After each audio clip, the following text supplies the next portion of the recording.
বাংলাদেশে যত মানুষ মারা যাচ্ছে এর ভিতরে 73% মানুষ প্রায় মারা যাচ্ছে লাইফস্টাইল ডিজিজের কারণে। Can you imagine? আমাদের দেশের মানুষরা অনেক বেশি খায়, আমাদের অ্যাবজর্পশন রেট অনেক কম, আমরা বার্ন অনেক কম করি যতটুকু খাই। এন্ড আমরা ফিজিক্যাল অ্যাক্টিভিটিস করি না, আমরা অনেক লেজি, আমরা সারাদিন ফেসবুক চালাই, আমরা যে অফিস গিয়ে জব করি এটাও ডেস্ক জব। সো আমাদের কিন্তু অবশ্যই ফিজিক্যাল অ্যাক্টিভিটিস করা উচিত, অ্যান্ড অবশ্যই একটা হেলদি ডায়েট মেনটেন করা উচিত, অ্যান্ড জাঙ্ক ফুডকে অ্যাভয়েড করা উচিত। চিন্তা করে দেখছেন 73% এটা কত দূর চলে গেছে আমাদের। আর কবে আপনারা অ্যাক্টিভ হবেন আমি বুঝতেছি না। ভাই জিমে যাওয়ার দরকার নেই, আপনি বাসায় ওয়ার্কআউট করেন, হোম ওয়ার্কআউট করেন, আপনি পার্কে গিয়ে হাঁটেন, তাও অ্যাক্টিভ থাকেন।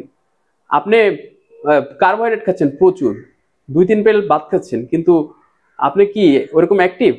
আপনি সারাদিন কৃষকের মতন কাজ করেন?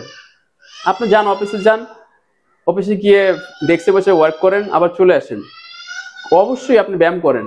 অসুস্থ শরীর, দুর্বল শরীর কখনোই আপনাকে একটা লং লাইফে একটা হ্যাপিনেস দিতে পারবে না। আপনি কখনো সুখী হতে পারবেন না। আপনার হিউজ টাকা থাকতে পারে, কিন্তু আপনার দেখবেন যে এমন একটা রোগ হয়েছে আপনি মানে মৃত্যু কামনা করতেছেন। সো প্লিজ অ্যাক্টিভ হন, ফিজিক্যাল অ্যাক্টিভিটিস করেন, অ্যান্ড অফকোর্স একজন ভালো ফিটনেস ট্রেনারের কাছ থেকে একটা গাইডলাইন নেন, ওয়ার্কআউট প্ল্যান নেন, নিউট্রিশন প্ল্যান নেন, অ্যান্ড যখন আপনাদের পিপাসা পায় তখন পানি পান করেন, অ্যান্ড রাতের ঘুমটা ফিল করেন। ফেসবুক চালান ভাই, সকালে উঠে ফেসবুক চালান, রাতে চালায়েন না। রাতের ঘুম খুবই ইম্পর্টেন্ট। রাতের শুরুর অংশে যদি আপনি না ঘুমান তাহলে কিন্তু আপনার গ্রোথ হরমোনের পরিমাণ কমে যাবে, আপনার টেস্টোস্টেরন লেভেল কমে যাবে। সো বি কেয়ারফুল ব্রো, ভালো থাকবেন। আসসালামু আলাইকুম।